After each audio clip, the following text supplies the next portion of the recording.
Welcome to Ranmalee Teachers History class. Today we are going to do grade 10 lesson 1.2. I have included some questions and answers also as a small revision, and you have to pay attention for that also. So this is the end of the first lesson. So I have already uploaded grade 6 to grade 11 lessons. If you want to join to my new classes, you can subscribe my channel and press the bell icon. Then you will get every new video that I uploaded. Thank you. Archaeological sources. Archaeological sources can be divided into few categories such as epigraphy, coins, ruins, drawings, sculptures, and antiquities.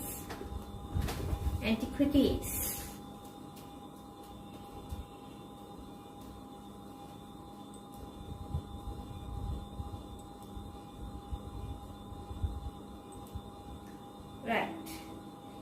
Epigraphy is used as a common term to explain writing on stones, clay slabs, walls, copper plates, golden plates, wood on various urns.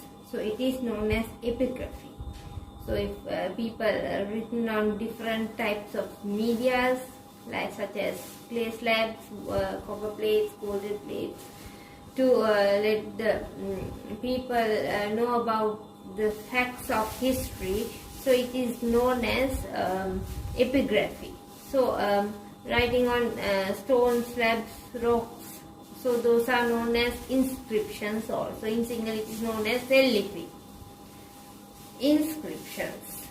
The inscriptions can be categorized as cave inscriptions, rock inscriptions, pile inscriptions, slab inscriptions, and seat inscriptions. The oldest inscription in the country are named as Brahmi inscriptions. So you can see these archaeological sources including these things: relics, monuments, coins, inscriptions, various ruins, like that. So the epigraphy means writing on stone slabs, writing on scripts, slab scripts, wall graffiti in Sigiriya, copper plates Panakaduwa, golden plates Vallipuram, golden plate, wood writing, wooden pots, post of Mbeke Devalaya, various urns, scripts written on pots, and beginning of balls. So those are the examples for the epigraphy. Right. So in textbook also it is given like this: media of epigraphy. Example for the stone inscription, Nisanka Malla Galpota inscription. Then the example for the wall inscription, the graffiti in Sigiriya. The example for the copper plates, Panakadu copper plate of King Vijayabha I. The golden plates, Vallipuram golden plate. Then the woods writing on the wood post of Mbeke Devalaya. Clay slabs, scripts written on tiles and bricks, urns. Scripts written on clay pots and the beginning of the ball. So those are the media of epigraphy and the examples for that. So the inscriptions are more important to understand the history. So writing of inscriptions had been continued from the 2nd century BC up to the period of Kandyan Kingdom. After 2nd century AD, inscriptions were established to write records on various events, such as offering premises to the temples, administrating the temples, information of the government laws to the people, charges of taxes, trading, forgiving convicts, and appreciating the service of some people. So much information is not provided in the literary sources, can be discovered through the inscriptions. So I told you earlier also, inscriptions can be divided into different categories: cave inscriptions, rock inscriptions, pillar inscriptions, slab inscriptions, and seat inscriptions. So here you can see the oldest inscriptions. This is Brahmi inscriptions. I told you this Brahmi inscriptions, and they are written to record the events such as offering caves to the bhikkhu. So this is a type of Brahmi inscriptions on a wall of a cave. So here you can see the cave inscriptions.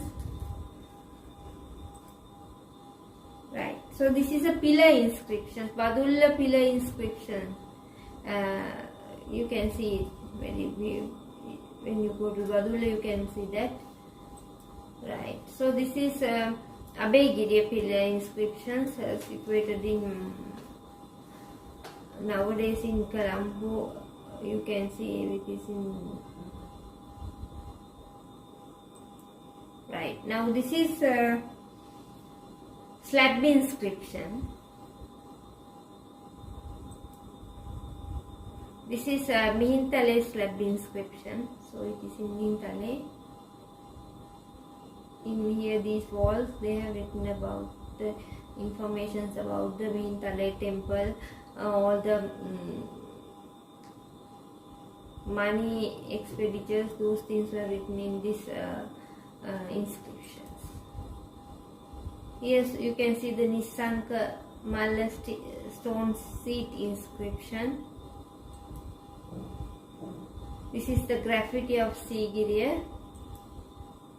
So this is Galpotha inscriptions made by Nisanka Malla. So this is Panakadu copper plate. So the facts about King Vijayabahu I.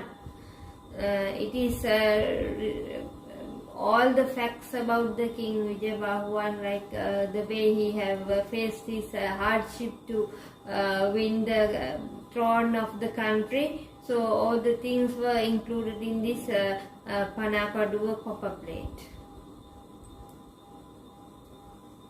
Coins.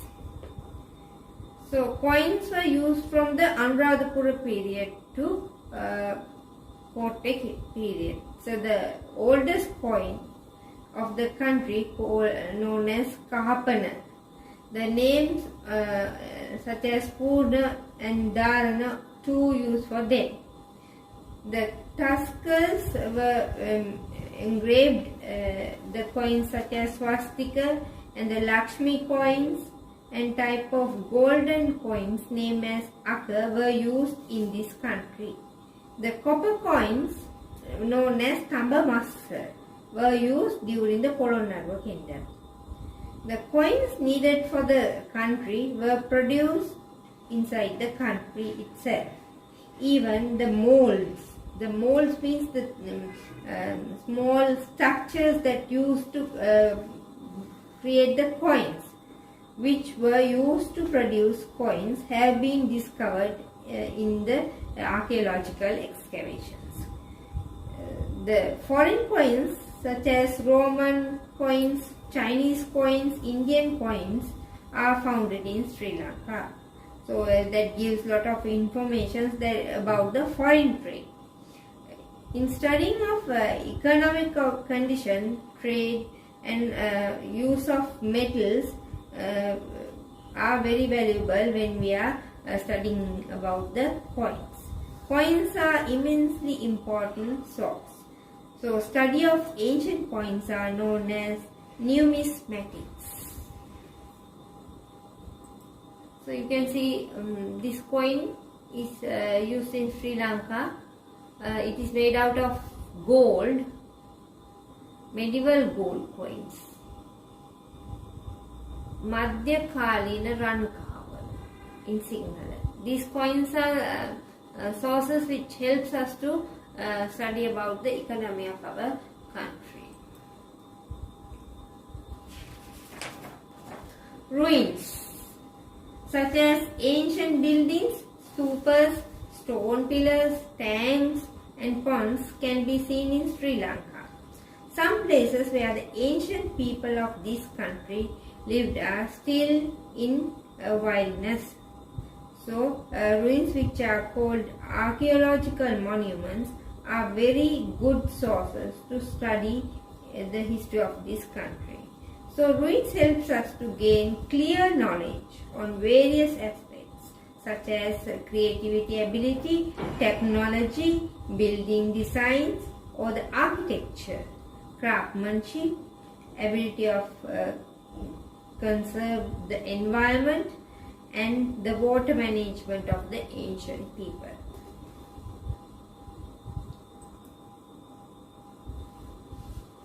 Drawing, sculptures and antiquities.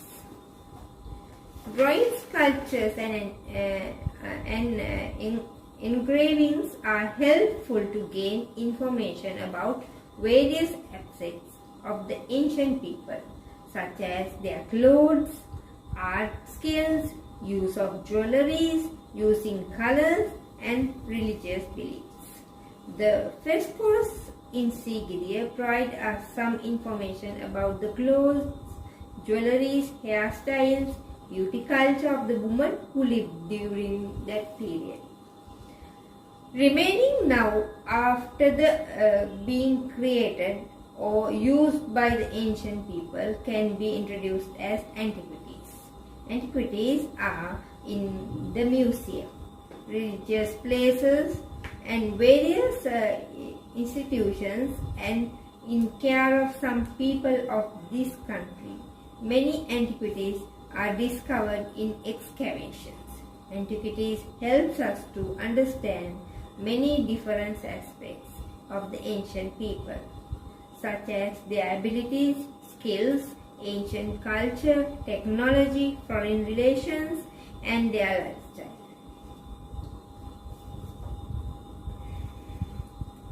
In constructing the history of our country, regarding certain historical incidents, all sources relevant to the incident should be next after analyzing various informations received from the sources critically. History should be constructed by using the most credible information. Archaeological sources are powerful to fill up the lack of the literary sources, to obtain new information and to sustain the information mentioned in the literary sources. So the archaeologicals are good proof that prove the informations gathered in literary sources. So you can see here the lovers, Isurumuniya lovers, and the man and the horse head. The sculpture of the man and the horse, head of the horse, is in Isurumuniya temple. You can see here the Isurumuniya temple in Anuradhapura. This sculpture is believed to have been created in 7th or 8th century AD. This sculpture represents the god of Agni, head of the horse, and Prajanya, image of a man, who sometimes they mention it as a god Shiva.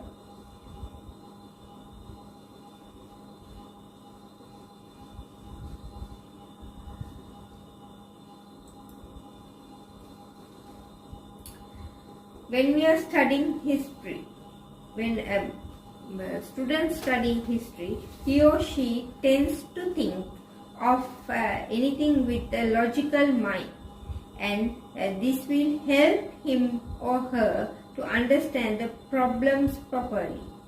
When the problems are understood properly, he or she will tend to find solution to those problems creatively.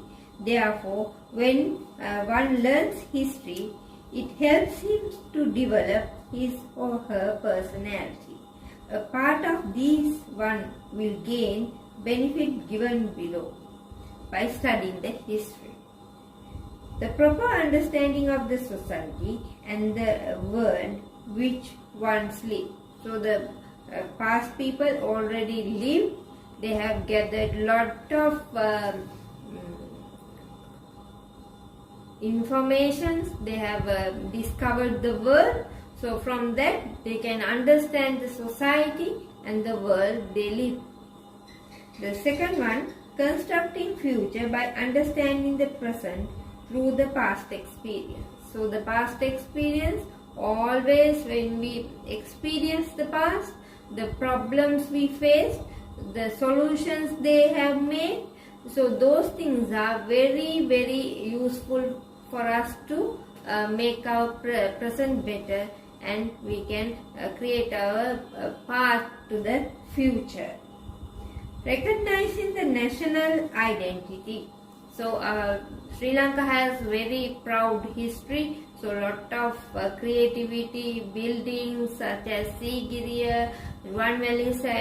So those are our national identity.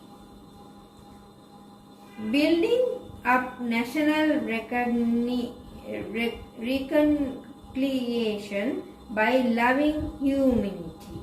So the way our ancient people live, very friendly, cordiality, and their religious beliefs and their culture were very, very peaceful. So when we are learning history, so we also can build up our humanity like that. Respecting others' cultures. So in Sri Lanka, there are different types of religious people lived in our country. So when we are living in our country, we have to respect the other cultures also, so we can live in peace with them, tolerating different views. So when we are learning history, we can understand others' views, and we are able to tolerate their views. Protecting the archaeological sources. We have very, very long history of Sri Lanka. Expansion of the ancient population and the number of people who had lived in this country. What remains here for us as archaeological sources today is only creations made of long-lasting raw materials such as stones, metals and clay. So those are remaining nowadays. A large scale of creations such as tanks and canals. Today we see historical places, monuments and antiquities because of our ancestors had protected them. Therefore, it is responsibility of us as citizens in our country to protect them as the present generation for the future generation. Different types of ancient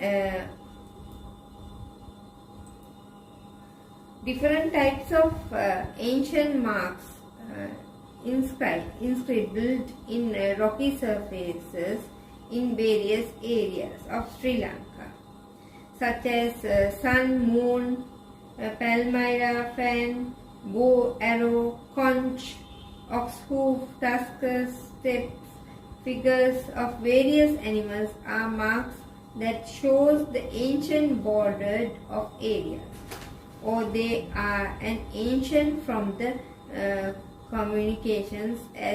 Those are the signs of the communications. So the and as present road signs.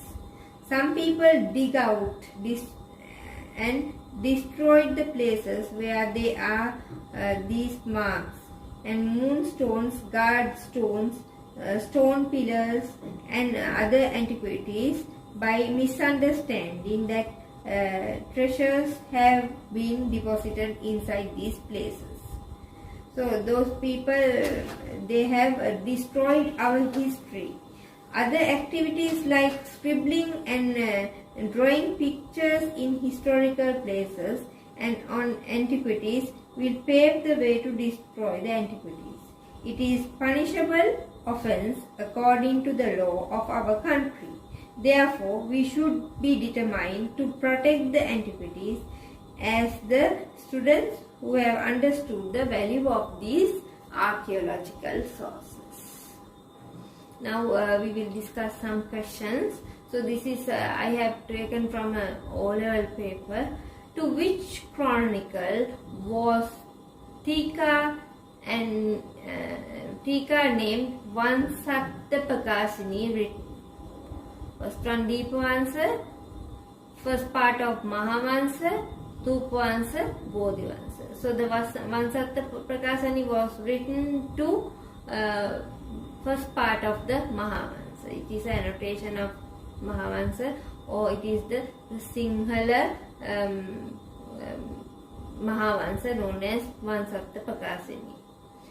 The ancient literary, religious informations and chronicles were written in on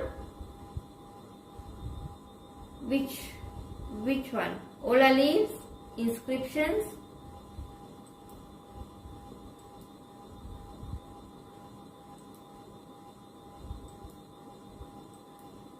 Ola leaves, inscriptions, dripplage, gold and copper plates. Ancient literary religious informations were written on Ola leaves. The sources which helps us to helpful to study history divided into two. Name them. What are those two? Literary sources and archaeological sources. Name the oldest local literary source written in 4th century AD. It is Deepavansa. Name 5 local literary sources written in between Anuradhapura era to Kandyan kingdom or the Kandyan era. Bodhivansa, Tupavansa, Pujavaliya, Saddharmalankara, Rajavaliya. So the Hattankavya also we can include this. Name 2 foreign literary sources that mention about the trade relation with South India in ancient Sri Lanka. Silapadikaram, Manimekale, Padirit, Pattu. You can select 2 and write. When we want to form our history using the literary sources, what are the facts we have to pay attention? The time period which the source were written, the author of the source. So those are the facts we have to pay attention. Right? 2 uses of literary sources: to obtain information about political, economic and social affairs, to substantiate the information provided in the sources with another. What is meant by epigraphy? Epigraphy is a word to introduce writing on stone slabs, clay slabs, walls, wood, urns, copper and golden plates. Name the geographer who drew the ancient map of Sri Lanka. Claudius Ptolemy. What is meant by numismatics? The study of ancient coins is called numismatics. Name 2 Greek sources that gives information about ancient Sri Lanka. Dumendo, Indica. Who ordered to write the Panakadu copper plate? What are the facts given in the Panakadu copper plate? So this King Vijayabahu I ordered to write the Panakadu copper plate. From his childhood to the path he have gone to win the throne of the country were all the facts were included in this Panakadu copper plate. I hope you enjoy my lesson. and pay attention to the questions and answers, and I hope that you will write the first term test. So this first term test may be new adventure for you. You should study and do your term test very well. Thank you.